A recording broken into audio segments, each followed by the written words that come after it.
Back to Pondy again. Thursday morning பிரேக்ஃபாஸ்ட்க்கு அப்புறம் தான் வீடியோ ஷூட் பண்ணுறேன். மதியத்துக்கான சாப்பாடு வச்சாச்சு. மதியம் ரொம்ப சிம்பிளான லஞ்ச், தேங்காய் பால் ரசம். எத்தனை பேர் இதை கேள்விப்பட்டிருப்பீங்க, செஞ்சுருப்பீங்கன்னு தெரியாது. அவ்வளோ ஈஸி, குயிக் அண்ட் டேஸ்டியான ரெசிபி. எப்பவும் போல் கடுகு, உளுத்தம் பருப்பு, கருவேப்பிலை, காஞ்ச மிளகாலாம் போட்டு எண்ணெயில் தாளிச்சிட்டு எடுத்து வச்சுருக்க தேங்காய் பாலை அதில் ஆட் பண்ண வேண்டியதான். திக்கான பால் ஆட் பண்ணிங்கன்னா இன்னுமே டேஸ்ட்டாக இருக்கும். இல்லைனா நீங்கள் தண்ணி ஊற்றி டைல்யூட் பண்ணி கூட நீங்கள் ஆட் பண்ணிக்கலாம்.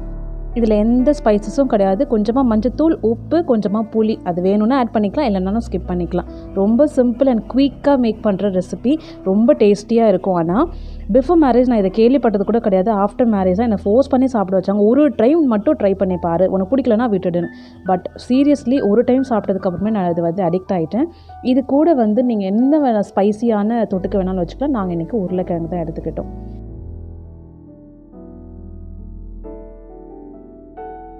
லன்ச் முடிச்சுட்டு கொஞ்ச நேரம் ரெஸ்ட் எடுத்தேன். அதுக்கப்புறம் ஒரு 4 o'clock கிட்டலாம் டின்னர் ப்ரிப்ரேஷன் ஸ்டார்ட் பண்ணியாச்சு. கடாய் பட்டர் பன்னீர் மசாலா செய்கிறேன்.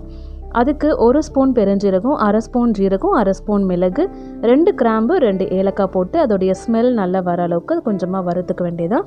அதுக்கப்புறம் அதை ஆற வச்சு அரைச்சி பவுடர் பண்ணி ரெடியாக வச்சுக்கணும்.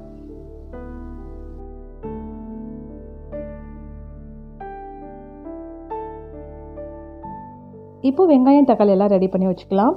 4 பெரிய வெங்காயம் கொஞ்சம் ரஃப்பாக சாப் பண்ணியிருக்கேன். 2 பெரிய வெங்காயம் ஃபைனாக சாப் பண்ணி எடுத்திருக்கேன். சேம் வே தக்காளியும் எடுத்துக்க வேண்டியதாக. 2 பெரிய தக்காளியை ஓரளவுக்கு ரஃப்பாகவே சாப் பண்ணி எடுத்துக்கிறேன். இந்த ரெசிபி ஒன்றும் அப்படியே புதிய ரெசிபியெல்லாம் கிடையாது. பன்னீர் பட்டர் மசாலா செய்வோம் இல்லையா, சேம் டிட்டோ அதே மாதிரி தான். இது டிஃப்ரென்ஸ் என்னென்னா, இந்த மசாலாஸ் எல்லாத்தையும் அரைச்சி சேர்க்குறோம் இல்லையா, அதுதான். பட் டேஸ்ட் வைஸ் டிஃப்ரென்ஸ் கண்டிப்பாக தெரிஞ்சிச்சு. ஆனால் மெத்தட் ப்ரிப்பரேஷன் எல்லாமே ஒன்று தான். இப்போ ஒரு கடாயில் எண்ணெய் விட்டுட்டு 2 பச்சை மிளகா அண்ட் நம்ம கட் பண்ணி வச்சுருக்கிற அனியன்ஸ் எல்லாத்தையும் சேர்த்துக்க வேண்டியதான். இதில் இந்த அனியன்ஸ் ரொம்பலாம் வதங்க வேண்டாம். அப்படி லைட்டாக ட்ரான்ஸ்லூசண்ட்டாக ஆனால் போதும். இந்த ஸ்டேஜில் நம்ம கட் பண்ணி வச்சுருக்க தக்காளியும் ஆட் பண்ணிக்கலாம். தக்காளியும் மேஷ் ஆகணும்லாம் இல்லை, அப்படியே சும்மா லைட்டாக வதங்கினா போதும். இது கூட முந்திரி பயிர் ஆட் பண்ணிக்கிறேன். நீங்கள் வேணும்னா ஆட் பண்ணிக்கோங்க, இல்லைனா ஸ்கிப் பண்ணிடலாம். குழந்தைங்களுக்கு கொடுக்குறதா இருந்தால் கண்டிப்பாக ஆட் பண்ணுங்கள். இப்போ இதை ஆற வச்சு மிக்சியில் அரைச்சி எடுத்துக்கணும். இது ஆறுற கேப்பில் நான் மற்ற வேலையெல்லாம் ப்ரிப்பேர் பண்ணிக்கிறேன். பால் காய்ச்சிட்ருக்கேன் ஈவினிங் டீ காஃபி எல்லாம் குடிக்கிறதுக்காக. அண்டு நம்ம நைட்டு சப்பாத்தி தான் செய்ய போகிறோம். ஃப்ளாக்ஸ் சீட்ஸ் போட்டு சப்பாத்தி செய்ய போகிறோம். ஸோ அதையும் மாவு ரெடி பண்ணி வச்சுட்டு அதுக்கப்புறமா பீச்சுக்கு போயிட்டு வந்தோன்னா நம்மளுக்கு அது ரெடியாக இருக்கும். ஸோ ஈஸியாக நல்லா சாஃப்டாக வந்துடும். நான் எப்பவுமே கையில் மாவு பிசைஞ்சால் எனக்கு ஒழுங்காகவே வராது. நான் இந்த ஃபுட் ப்ராசஸரில் தான் போடுவேன். நல்ல சாஃப்டாக வரும். நீங்கள் பார்த்தாலே தெரியும் எவ்வளோ சாஃப்டாக இருக்குன்னு.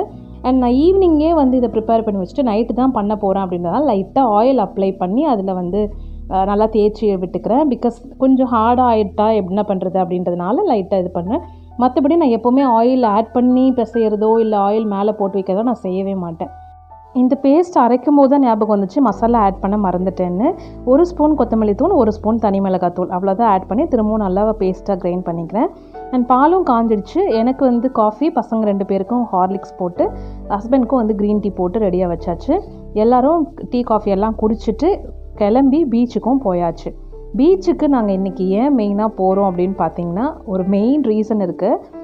ஃப்ளவின் ஊர்லேருந்து கிளம்பும்போது வரவே மாட்டேன்னு சொல்லிட்டான். அங்கே தான் இருப்பேன், நான் வரவே மாட்டேன் அப்படின்னு பயங்கர அடம். இது வரைக்குமே அவன் அந்த மாதிரிலாம் செஞ்சதே கிடையாது. நாங்கள் இல்லைன்னா அந்த இடத்துல இருக்கவே மாட்டான். நாங்கள் ஊருக்கு கிளம்புறோன்னா அடுத்த செகண்ட் என் கூட வந்துடுவோம். நான் இருக்கேன்னு சொல்லுவான், ஆனால் ஒரு 2 நிமிஷம் இல்லை நான் அவன் கூட வரேன்னு வந்துடுவான். ஆனால் இந்த டைம் நான் வரவே மாட்டேன்னு அவ்வளோ அடமெண்ட்டாக இருந்தான். அங்கேயும் எல்லோரும் வேலை இருக்குது, இந்த சீசன் டைம், அதனால் அவங்க யாருமே வீட்டில் இருக்க மாட்டாங்க. அதனால் விட்டுட்டும் வர முடியாது. வாடான்னு எவ்வளோ கெஞ்சி பார்த்தாச்சு, மிரட்டி பார்த்தாச்சு. அவங்க அப்பா 2 அடி கூட கொடுத்துட்டாங்க. வரவே மாட்டேன்னு அவ்வளோ அடமெண்ட்டாக இருந்தான். குண்டு கட்டாக அவனை வலிக்கட்டாயமாக தான் தூக்கிட்டு வந்தோம் நாங்கள். ஸோ அவனை நாங்கள் மைண்ட் வாஷ் பண்ணி தான் கூப்பிட்டு வந்தோம். பீச்சுக்கு கூப்பிட்டு போகிறோம், மால் கூப்பிட்டு போகிறோம், இது வாங்கித்தரேன் அது வாங்கித்தரேன்னு. அதனால் என்னை பீச்சில் கால் வைக்கிற அளவுக்கு என்னை விடணும், குளிக்க வைக்கணும், அப்போ தான் நான் வருவேன்னு சொல்லி வந்தான். சரி, அதனால் அவனுடைய நம்பிக்கையை கெடுக்க வேண்டான்னு பீச்சுக்கு கொஞ்ச நேரம் அவன் கூட ஸ்பெண்ட் பண்ணிவிட்டு வந்தாச்சு. அரவுண்ட் ஒரு 7 o'clock கிட்ட வீட்டுக்கு வந்திருப்போம். ட்ரெஸ் எல்லாம் சேஞ்ச் பண்ணிவிட்டு திரும்ப டின்னர் ப்ரிப்பேர் பண்ண ஆரம்பித்தாச்சு. பன்னீர் வரும்போது தான் வாங்கிட்டு வந்தேன். ஸோ லைட்டாக வாஷ் பண்ணிவிட்டு அதை ப்ரிப்பேர் பண்ண ஆரம்பிச்சிட்டேன். கொஞ்சம் நேரம் தண்ணியில் போட்டு வச்சுருந்தா கொஞ்சம் சாஃப்டாக இருந்திருக்கும். பட் டைம் இல்லைன்றதுனால அப்படியே கட் பண்ண ஆரம்பித்தாச்சு. அதே கடாயில் கொஞ்சம் எண்ணெயும் கொஞ்சமாக பட்டரும் ஆட் பண்ணிவிட்டு அதில் இந்த பன்னீர் போட்டு லைட்டாக சாட்டை பண்ணி எடுக்க வேண்டியதான். ரொம்ப நேரம் வதங்க விட்டிங்கன்னா அப்படியே அது ரப்பர் மாதிரி ஆகிடும்.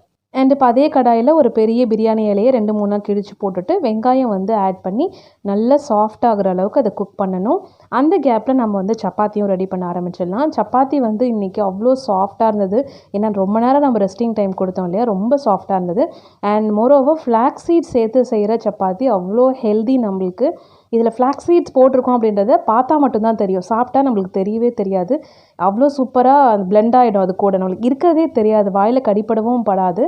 ஸோ நம்ம இது மாதிரி மறைமுகமாக சாப்பிட்றது ரொம்ப நல்லது. ஏன்னா ஃப்ளாக்ஸ் சீட்ஸ் நம்மளுடைய ஸ்கின்னுக்கு, ஹேர்க்கெல்லாம் ரொம்பவே நல்லது. ஸோ இந்த மாதிரி எடுத்துக்கிட்டால் நல்லது தான் அது. ஸோ அந்த சப்பாத்தி வந்து தேய்ச்சி வச்சுட்டு நான் வந்து பக்கத்தில் கிரேவியும் ரெடி பண்ணிகிட்ருக்கேன். கிரேவியில் இஞ்சி பூண்டு பேஸ்ட் போட்டு அது நல்லா இந்த ரா ஸ்மெல் போனதுக்கப்புறம் நம்ம அரைச்சி வச்சுருக்க அந்த கிரேவியை ஆட் பண்ணி தேவையான அளவுக்கு தண்ணி ஊற்றி அதை நல்லா மிக்ஸ் பண்ணிக்கலாம். அண்ட் நம்மளுடைய மெயின் இன்க்ரீடியன்ட் பார்த்திங்கன்னா இந்த அரைச்சி வச்சுருக்க அந்த மசாலா ஸ்பைசஸ் இருக்குல்ல, அந்த பவுடர் தான். இதுதான் வந்து பன்னீர் பட்டர் மசாலாக்கும் கடாய் பன்னீர் பட்டர் மசாலாக்கும் உள்ள டிஃப்ரென்ஸை இதை தான் காட்டும். ஸ்மெல்லும் வந்து ரொம்ப சூப்பராக இருந்தது, டேஸ்ட் வைஸும் டிஃப்ரெண்ட்டாக இருந்தது. மாவு ரொம்ப சூப்பராக இருந்ததுன்றதுனால நான் ஃபுல்கா தான் இன்றைக்கி ட்ரை பண்ணியிருக்கேன். நல்ல ஃப்ளஃபியான சாஃப்டான ஃபுல்காவும் ரெடி ஆகிடுச்சு. லாஸ்ட்டாக லைட்டாக அது மேலே வந்து கொஞ்சம் எண்ணெய் அப்ளை பண்ணி எடுத்து வச்சாச்சு. அண்ட் சைட் பை சைட் நம்ம கிரேவியும் ரெடி ஆகிடுச்சு. கிரேவி ஒரு 2 கொதி வந்ததும் பன்னீரை அது கூட ஆட் பண்ணி, அதுவும் அந்த கஸ்தூரி மேத்தி இருக்குது இல்லையா, காஞ்ச வெந்தயக்கீரை, அதை ஆட் பண்ணி இறக்க வேண்டியதான். ரொம்ப கொதிக்க வேண்டாம், ஏன்னா எல்லாமே நம்ம வதக்கி தான் அரைச்சோம். சூப்பரான டின்னர், ஹெவியான டின்னர், ரொம்ப யம்மியாக இருந்துச்சு. நல்லா ஹெவியாக சாப்பிட்டோன்றதுனால உடனே போய் படுக்க வேணாம், ஏதாவது கொஞ்சம் வேலை செய்யலான்னு இந்த பெப்பர் பவுடர்லாம் அரைக்காமல் இருந்தது. நான் ஒரு 4-5 வீடியோஸ்க்கு முன்னாடி சொல்லியிருப்பேன். இந்த கிளாஸ் கண்டெய்னர்ஸ் எல்லாம் க்ளீன் பண்ணி கிச்சன்லாம் க்ளீன் பண்ணப்போ இன்னும் எந்த மசாலாஸும் அரைச்சி வைக்கலன்னு. சரி அதையாவது செய்வோம் அப்படின்னு அதை கொஞ்சமாக எடுத்து வறுத்துட்டு அதை வந்து திரும்ப பவுட்ரு பண்ணி வைக்கலான்னு சொல்லிட்டு அது எல்லாத்தையுமே பவுட்ரு பண்ணி வச்சிட்ருக்கேன். பெப்பர் பவுட்ரு எப்போவுமே நான் ஸ்டாக் வச்சுருப்பேன். எனக்கு ஃப்ரெஷ்ஷாக அப்பப்போ பண்ணணுன்னு தான் ஆசை, ஆனால் அது டைம் இருக்க மாட்டேங்குது. இதுவே பாருங்கள் எவ்வளோ ஒரு 2 வாரத்துக்கு மேலே ஆகிடுச்சு. ஸோ அதனால் தனியாக பெப்பர் பவுடரும், எக்கெல்லாம் செய்யும்போது நம்ம சால்ட் அண்ட் பெப்பர் சேர்ப்போம் இல்லையா, அதை வந்து தனியாக ஒரு பெப்பர் ஷேக்கர் வச்சுருக்கேன். அதுலேயும் கொஞ்சமாக போட்டு சால்ட் ஆட் பண்ணி அதை 2த்தையும் ஷேக் பண்ணி தனியாக எடுத்து வச்சுருவேன். ஸோ இந்த வேலையெல்லாம் நைட்டு முடிஞ்சிடுச்சு. இதெல்லாம் முடிச்சுட்டு எல்லாத்தையும் க்ளீன் பண்ணி வச்சுட்டு சிங்க்கு, கிச்சன் எல்லாத்தையும் க்ளீன் பண்ணிட்டு தான் போய் படுத்தேன். பீஸ்ஃபுல்லான நைட், நல்ல ஹெவி டின்னர் வித் கொஞ்சம் வேலையெல்லாம் செஞ்சுட்டு பீச்சுக்கெலாம் போயிட்டு வந்ததுனால ரிலாக்ஸிங்கான டேவாக தான் இருந்தது. ஸோ ஒரே பயணமாக தான் இருக்குது இந்த வாரம் ஃபுல்லாக. ஸோ நெக்ஸ்ட் வீக் ஃபுல்லாக வீட்டில் இருந்து என்னென்ன வேலையெல்லாம் செய்கிறேன்னு பார்க்கலாம். Keep supporting me as always. Take care and bye.